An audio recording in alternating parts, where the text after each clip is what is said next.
I'm Tim, the Brand Weaver, and this is Branding for Breweries, the podcast that helps you grow your brewery, build a better brand, and connect with more drinkers. Each week, I'm joined by the brightest minds in the beer world, sharing practical tips to help your brewery stand out and sell more beer. Let's get stuck in. What up, 24-hour party people? 'Tis I, Tim, the Brand Weaver, and you are listening to Branding for Breweries, the show that, like the intro says, brings you the brightest, most talented people in the industry from around the world to your earballs and eyeballs to help your brewery thrive and survive. And today is no exception because I am joined by the legendary, what I like to think of as now a friend, Sarah Warman. Now, if you don't know who Sarah is, where have you been? What rock have you been living under? But Sarah worked for a little brewery called BrewDog for a while. She did a stint on Sunday Brunch, so she's kind of a big deal. And Sarah's going to join us today to talk about mainstream media, getting into the mainstream press, how to handle it, what you can do to really grow awareness for your brewery, but on a bigger scale. So that's enough of me waxing lyrical. Let's all invite Sarah into the stage and give her a warm round of applause. A warm welcome. Here we go. Sarah. I'll clap for myself. Do it, make it happen, mate. You need the praise. I need like one of those fake applause buttons. That's yes, what I'm glad. absolutely, yeah. How the gosh darn diddly do are you, buddy? I'm super. Yeah, it's the weekend, isn't it? So yeah, all good here. Thank you. Fabulous. Very nearly the weekend. Just a few more hours, and then we'll be there. But it's been a good week. It's been a good week. Well. 100%. Straight off, thank you so much for joining me. This is going to be a wicked chat. It's something that no guest has come on the show and talked about before. But I suppose, just in case people aren't familiar with yourself and what you've been doing for the past couple of years, in a blind date-esque fashion, what's your name and where'd you come from? Yes, so I don't think I'm quite as world famous as you've given me credit for there, but I do appreciate it. So I'm Sarah. I worked for 12 years at BrewDog. I was the first marketing employee. I did all sorts of things at BrewDog. From PR was kind of the backbone of my career there, but doing lots of things from marketing and brand through to running our cider business, sustainability, and all of our crowdfunding as well. So a really sort of broad scope of what I did there, and obviously saw that incredible growth trajectory over the 12 years that I was there.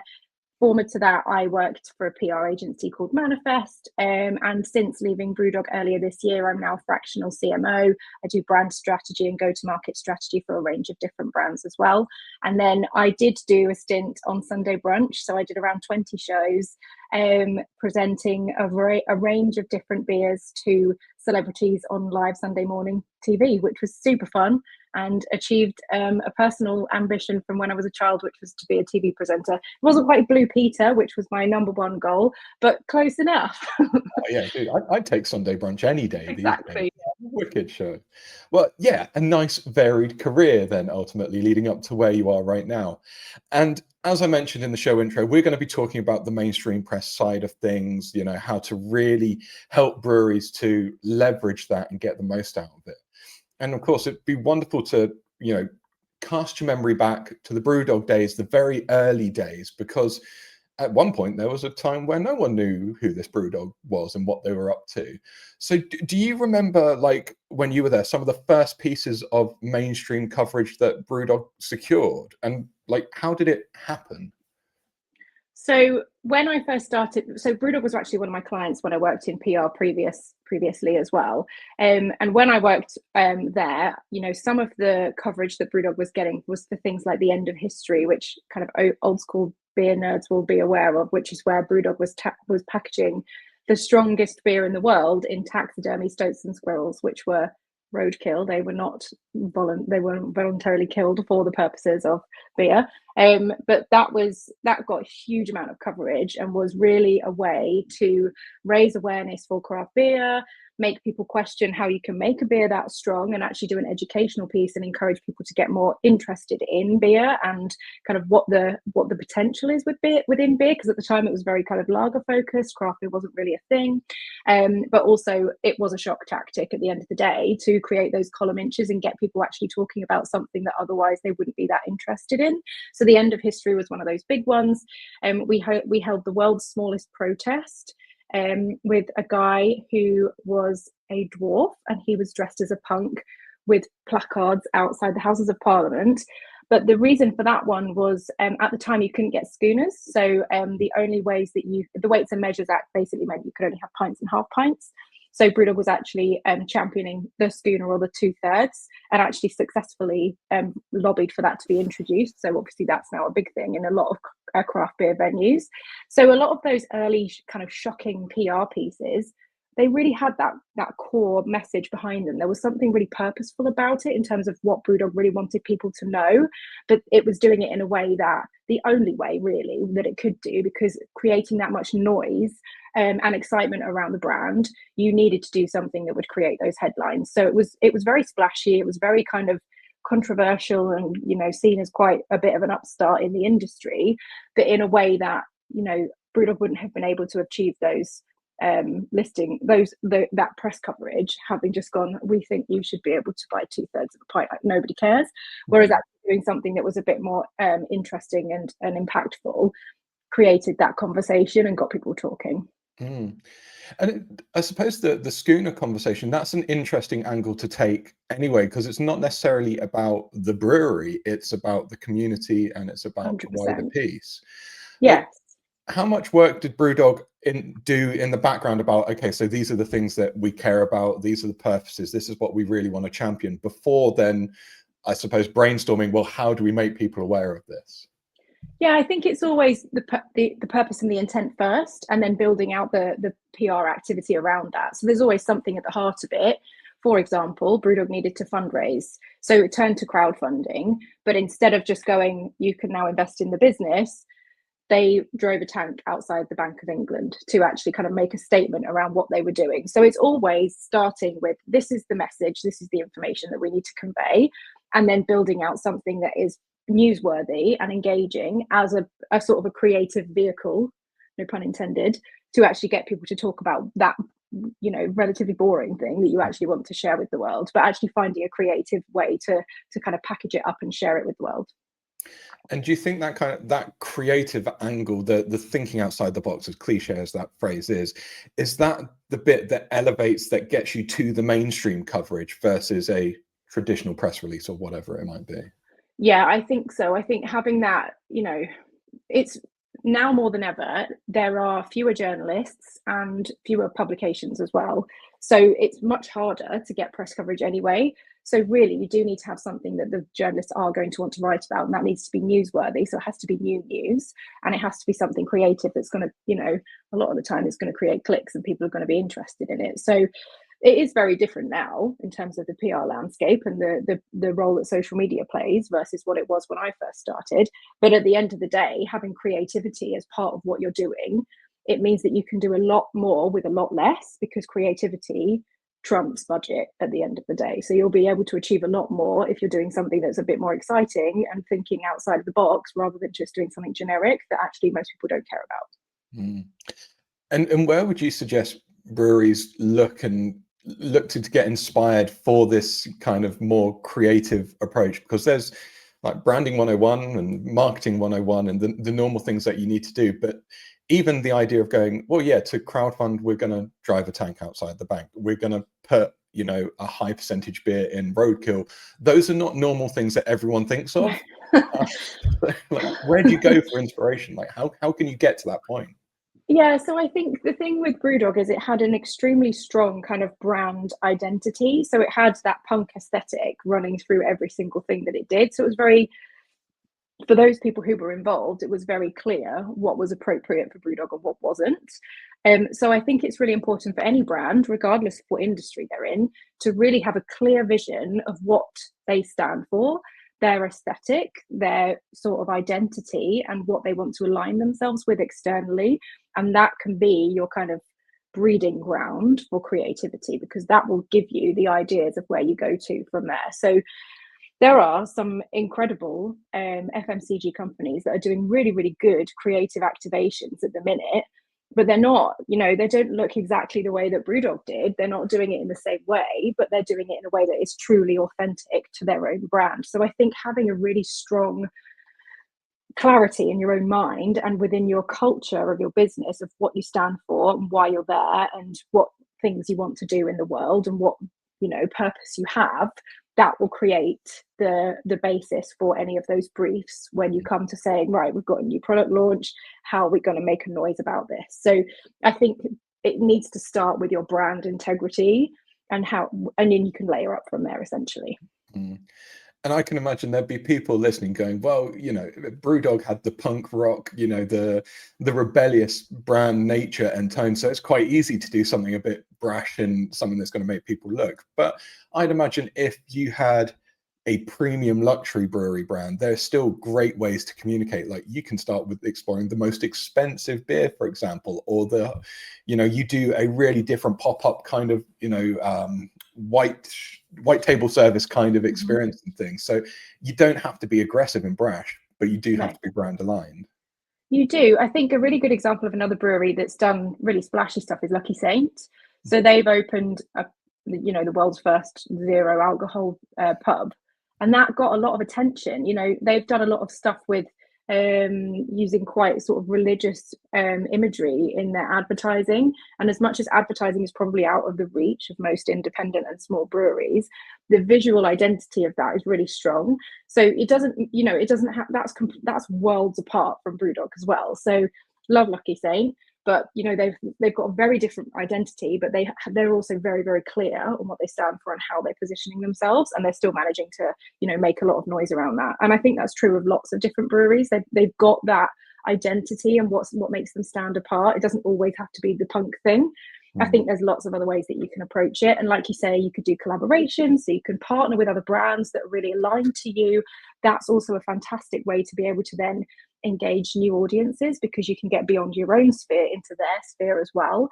Like you say, you can partner with restaurants and hospitality venues. That's obviously going to be great from a commercial standpoint as well, in terms of getting that getting those sales through, but also gets you into those environments and has that opportunity to create the engagement with the consumer as well. So there's tons of ways that you can approach it, but I think just making sure that you're consistent in terms of how you show up in the world means that you can then come across those kind of creative ideas as and when it's appropriate. And when you were coming up with ideas with BrewDog, was it it must have been a collaborative environment? Oh, massively.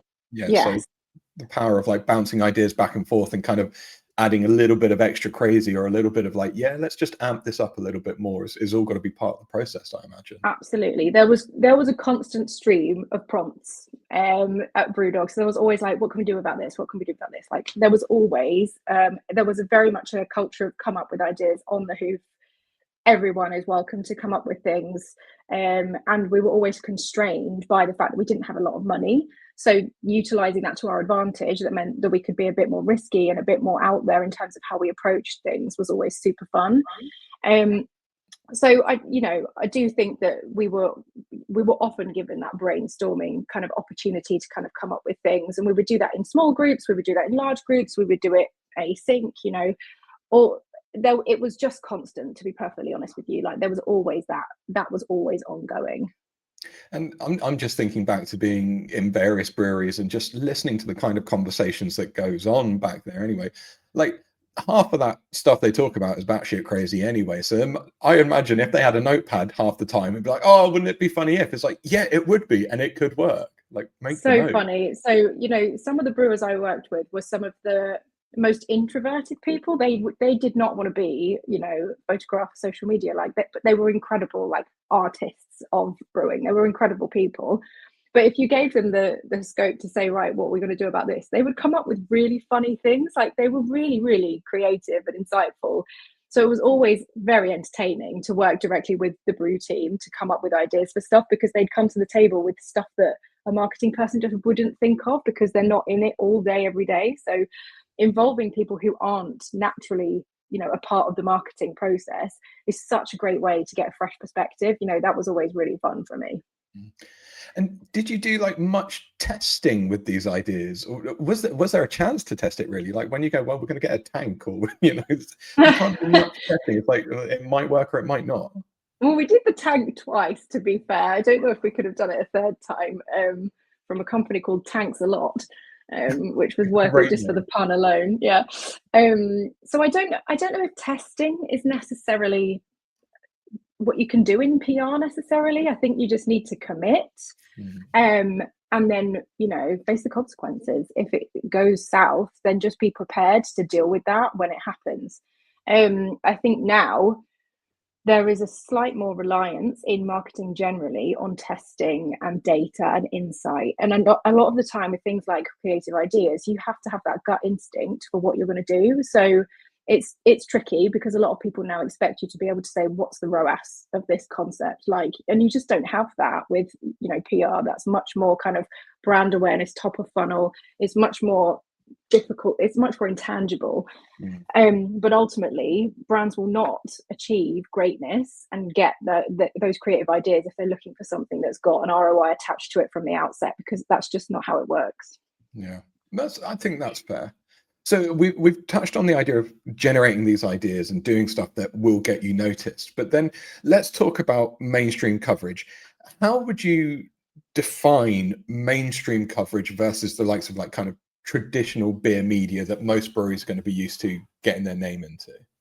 Yeah, so it's national media essentially versus media that specializes in a niche like food and drink or beer or hospitality, for example. So I'm not suggesting by any means that mainstream media is more important, because actually you won't get to that until you start with the beer media. So one of the things that I did very early on at BrewDog and did continuously the whole time I was there was engaging beer media. So, you know, we used to invite beer writers to the brewery to come and brew a beer with us, and we would create, you know, a beer with their name attached to it. It meant that they created great content, they got behind the scenes, they got to talk to the brewers and the founders, and they had that opportunity to get kind of under the skin of the brand. And also from our perspective, it meant that we got to produce something that they would then help to market. And it meant that we got a lot of content from that as well that was super relevant to our community. So, you know, engaging with beer writers is always super important, and that's absolutely something that I would advocate for any brewery doing, because actually your mainstream coverage in terms of your beers is more likely to come from beer writers than just national news desks. So, for example, you know, the likes of Adrian Tierney Jones, Pete Brown, these are writers who have beats in the national media. So if you are building those relationships with those writers, sharing your beers with them, letting them know what you've got going on, then that's a great way to potentially get that initial mainstream coverage that then builds your awareness over time. So you can't necessarily expect to just suddenly appear in the Daily Mail, not that everyone would want that anyway. But if you did want to get that mainstream coverage in a national newspaper that has, it's a tabloid or a broadsheet traditionally, but mostly it's online that you're going to be looking at now, you will probably start off being able to kind of generate a bit more awareness for your brand via kind of reviews and stuff online. That makes a lot of sense. And I was talking to Ace Cargill just the other week about kind of like the basic PR stuff. That was dropping on the podcast next week, people, if you want to tune in for that. But with mainstream as well, is in my mind, I almost see that as being that's media coverage that finds you. You don't actively go out all the time in order to get it in there, because they pick up on the story and go, well, this is worth our time, worth our investment to promote. Am I getting that right, or is that wrong? As in the more creative ideas, or as in your creative stuff? So to be perfectly honest with you, I have a PR background, so most of the stories that, you know, we did from BrewDog that we were actually aiming to get that coverage, we would do a press sell-in, and we would have the press release, we would have the assets, and it would be a curated package that we would then sell into media. By sell-in, there's no money attached. That's just what they call calling a journalist or sending an email and pitching it to them and telling them. So the vast majority of the coverage that we achieved was through a proactive sell-in to actually achieve that coverage. Having said that, sometimes things run away that you don't expect. So, for example, BrewDog introduced paternity leave or puppy leave, where if you got a new dog, adopted or purchased, then you got 5 days like holiday.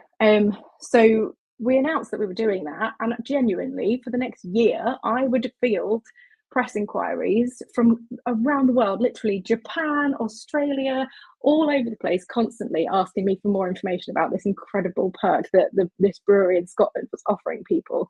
So things like that, they run away from from you without you expecting them to necessarily be that big deal. So we had a cute picture of 2 dogs at the bar, and we had a press release. That's literally it. Then we had the offer through HR, which obviously was being implemented anyway.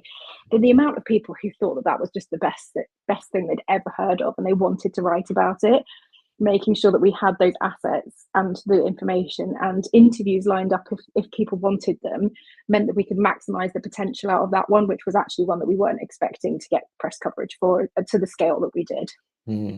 Well, I mean, who doesn't love a dog, right? You know, that's exactly. puppy photo. It makes Yeah, perfect I sense. had to borrow a dog to go on Sky News with that one, because I didn't have I've not had a dog of my own since I was a child. But Sky News wanted me to come on. They were like, "Can you bring a dog?" So I had to call up a good friend, Jamie Klinger, and said, "Can I please borrow your dog?" So she met me at the studio with her dog, and I took it on.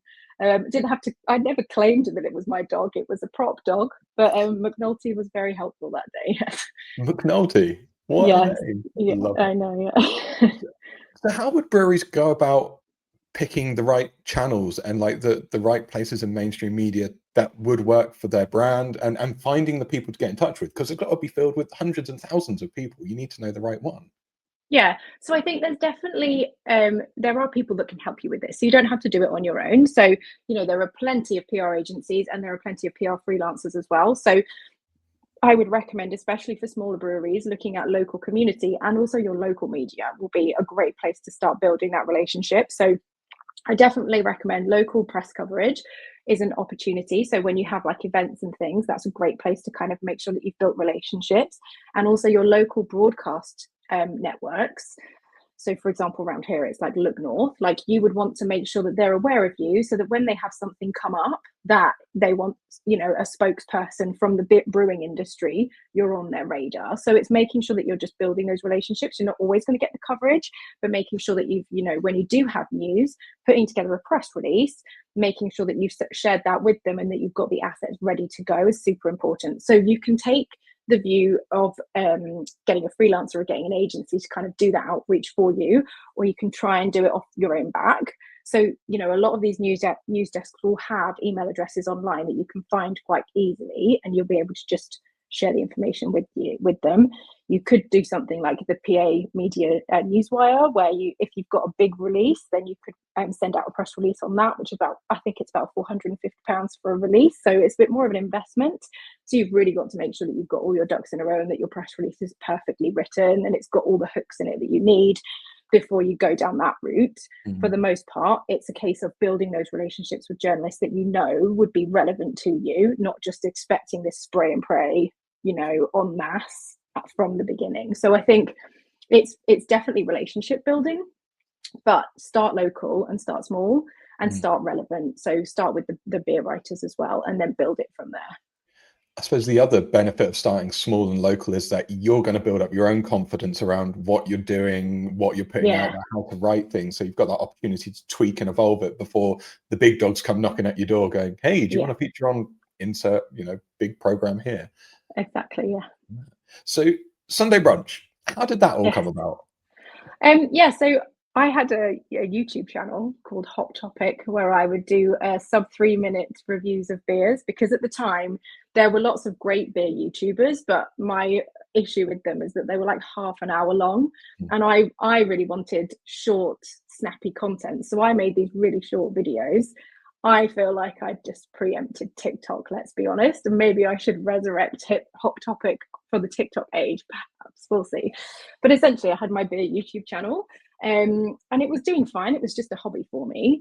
And then I found out that Jamie Oliver was launching a new YouTube channel called Drinks Tube, and he was hosting auditions, and a couple of people that I knew were going through that audition. So I went and auditioned as well, and I was given a role on that. So I was presenting on his Drinks Tube channel, talking about beer in different kind of contexts, and that was super fun. And then on Sunday Brunch, Rebecca Seal, who was their drinks expert, she was going on maternity leave, so they were replacing her with a series of drinks experts, so like someone in rum, someone in cider, someone in beer. So I went ahead and auditioned for beer expert, and I was one of the first beer experts on Sunday Brunch after Rebecca Seal went on mat leave. So that was super fun. Like, I did like 20 shows. It was really, really enjoyable. And now, there's a number of other beer experts who do that slot. So Mark Dredge does it, Jacob Liddell does it. It's really cool. Like, I'm a big fan of Sunday Brunch, and the exposure that they give to sort of craft products as well, because it doesn't tend to be kind of just mainstream products on there. Saturday Kitchen does it as well now as well. So there is a lot more coverage for craft drinks on national television now than there used to be, and it's been really fun to sort of be part of that journey. I love it. And I mean, that national television, that's got to be a big feather in the cap for an indie brewery to go, oh yeah, we've got a can of something or a bottle of something on there.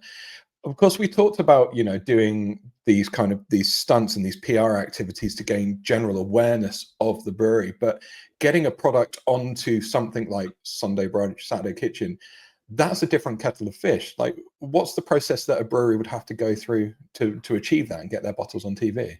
Yeah, so from my perspective as a presenter, I would come up with a theme, and then I would do my research around what beers I would want to include within that theme. As someone who worked at BrewDog in terms of getting press coverage, I would look at the presenters and actually reach out to them and offer them samples.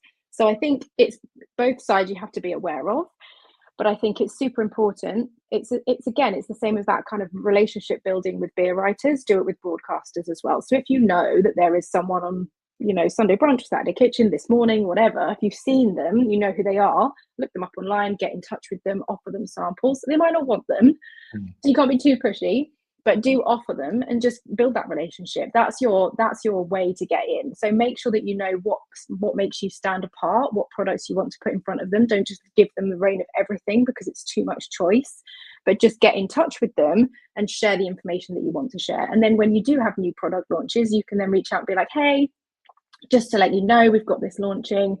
What did you think about the beers that we sent before, etc. So I think, you'll never know what necessarily is going to be featured, but it's a great way to be able to say, right, that person does feature beer, I better get in touch and just drop them an opportunity to sort of connect. So that would be the way I would approach that. Nice. I suppose in the same way that you're trying to do something which is a little bit bolder than a normal press release, even engaging with a presenter, you don't just want to do the standard DM or something. You want to have a way to really hook them in. And even I'm thinking about, like, if they do agree to take a sample from you, like, don't just stick it in a brown box. You want to like constantly wow and impress to get, really stick in their mind, don't you? Yeah, definitely. And it doesn't have to be, you don't have to break the bank on it, and you don't have to spend forever on it. But I agree, like, putting something together that is a little bit prettier than just a brown box is often quite a nice way to land that kind of first impression. So have a think about what stands you apart and how you want to actually represent your brand when you share it. Maybe a little handwritten note is actually quite nice, just to sort of share a bit of information and just some connections as well. That's a nice way to show that you have kind of curated this sample package for that individual, rather than just sending a message to the warehouse and hoping that they send it to the right person. So yeah, agreed. It's a great idea in terms of building that relationship, to make sure you're personalizing it a little bit.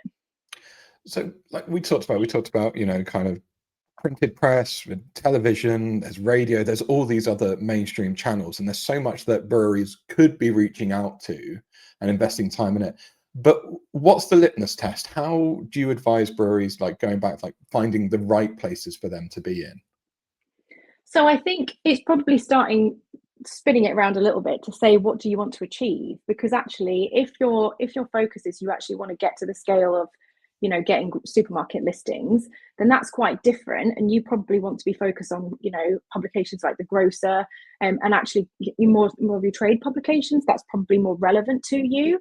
If you are keen to just grow locally, then absolutely your local media, that's much more important. If you are quite niche, then absolutely you need to be making sure that you're connecting with beer writers, beer influencers. There's plenty of beer influencers online as well, and they have massive value as well. So sharing, they'll be very, receptive to samples as well. So reaching out to them and giving them the opportunity to review your products is a great way to do that. So I think I would really start with, what is your goal? And then you can actually kind of map out, this is where we would actually benefit from having press coverage, and this is what will actually elevate our brand. So, if you want to engage more women potentially, then you might want to look at women's media and media that's tailored towards a female audience and speak to them and see if there's an opportunity to get your beers covered there. So I think there's lots of approaches to this, but start with why. Classic Simon Sinek. But actually look at why are you doing this press outreach, and therefore where should you approach first. Mhm. Solid advice. Wonderful. So we talked about the process of actually achieving, getting in the mainstream and the right places to be and what to talk about and how to do that. But beyond actually going, well, I'm going to be in the mainstream, there's got to be a lot of background thought of going, well, if this goes well, we need to be prepared. Yeah. Like, is there a checklist, or like what do breweries need to consider beyond the, hey, a few more people might recognize your brand from this point onwards? Yeah. So I think in terms of stock, if you know that you've got coverage coming, it's very tricky and it is really unpredictable because you've never got guarantee that coverage is actually going to run. But I would suggest always making sure that you've got ample stock of anything you know is going to get coverage, but only stocking enough so that you'll sell through regardless before that product's going to go out of date. So perhaps it'll just take a longer period, but being prepared, but I wouldn't overstock. So I think if you've got the option, then perhaps implementing notify me when back in stock for your ecom, if that is a route for sales for you, so that if you do sell out, you've still got that opportunity to data capture, and then you can potentially reach out to those people in future if you do have to sell out.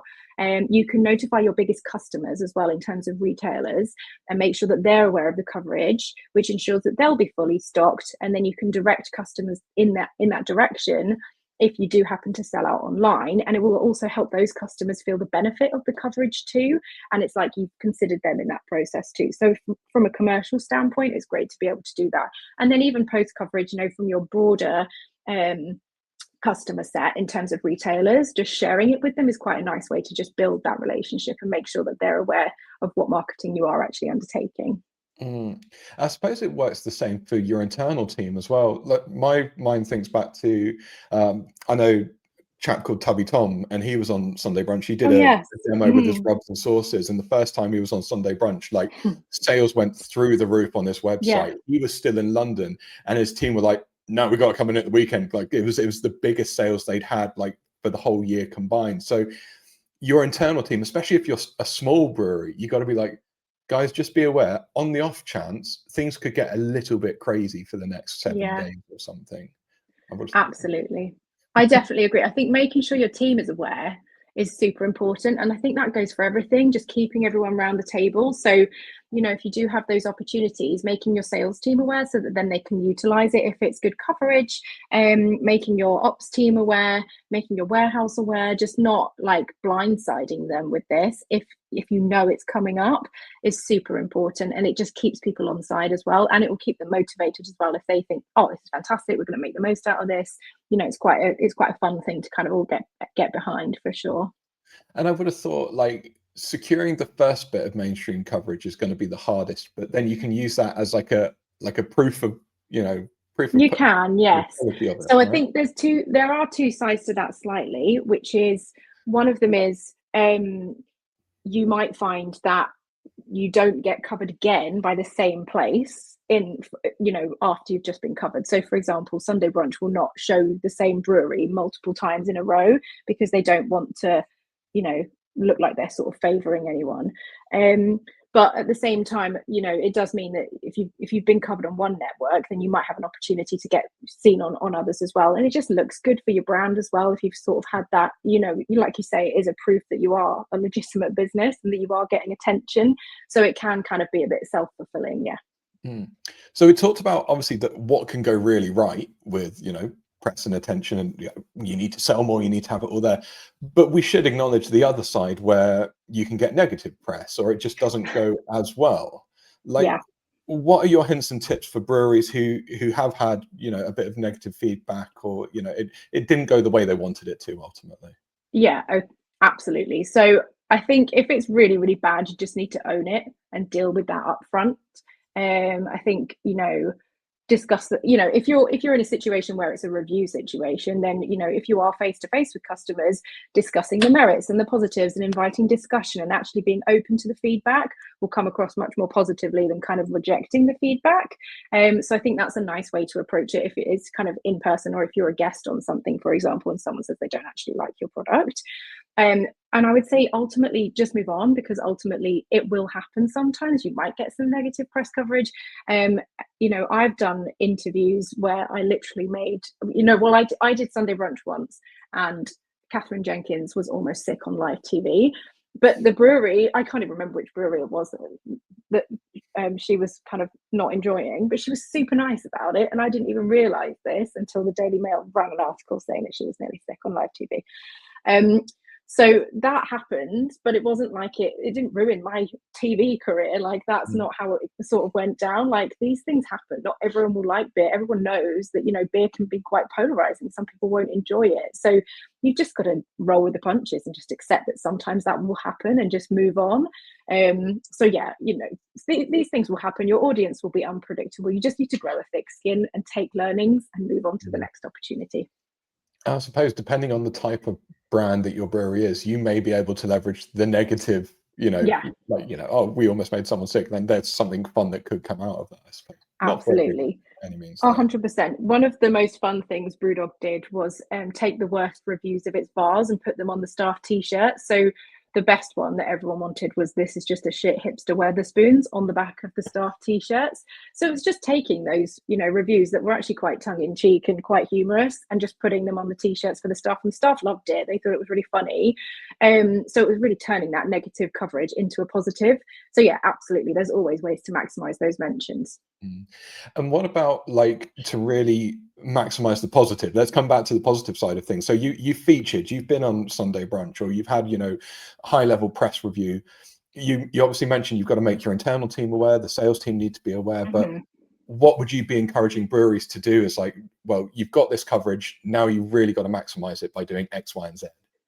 Yeah, so I would definitely take quotes from it and share those. You can kind of use captions from, if you've been called the best peach cut pale or whatever and by the Guardian, you can kind of put that on your website and have that as a call out. It's a really nice way to show a bit of the fact that you have actually been covered in traditional media. It's a great way to do that. You can share it on your socials. If you do paid, you might be able to kind of share quotes from that as well. Just be careful that you're not actually screenshotting the actual coverage, but just sharing kind of references to what the reviews say.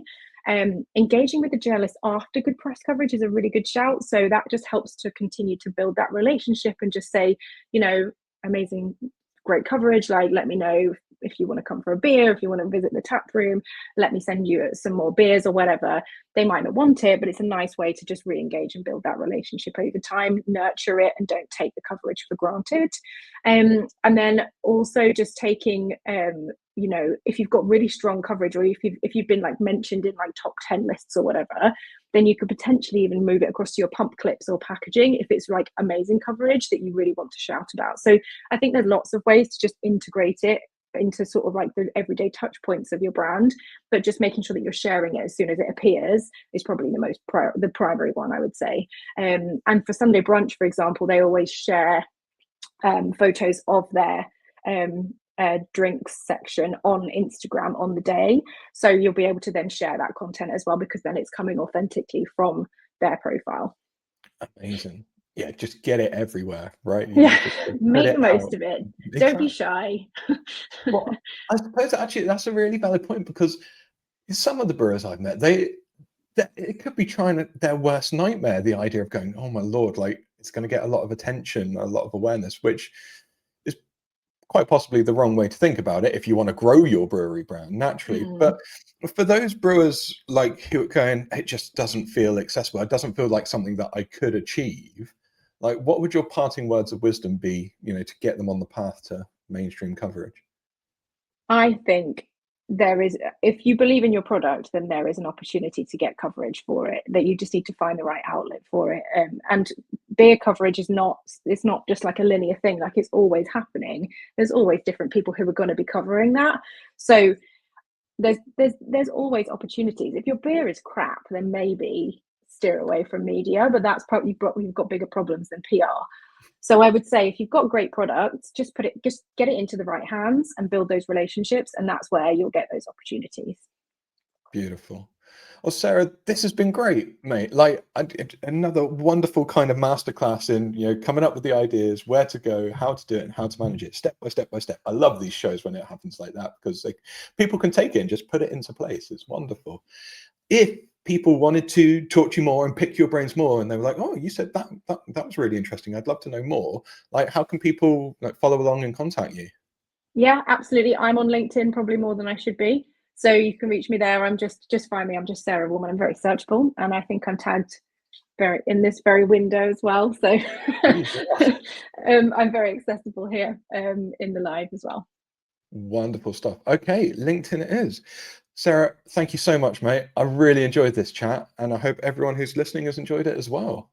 Likewise. Thank you so much for having me. You're very welcome. And everyone who's tuned in, as always, thank you so much for your time. I really appreciate it. I hope you've enjoyed the chat. I hope you've taken something valuable away from it. Until next time, people, rock on. Peace.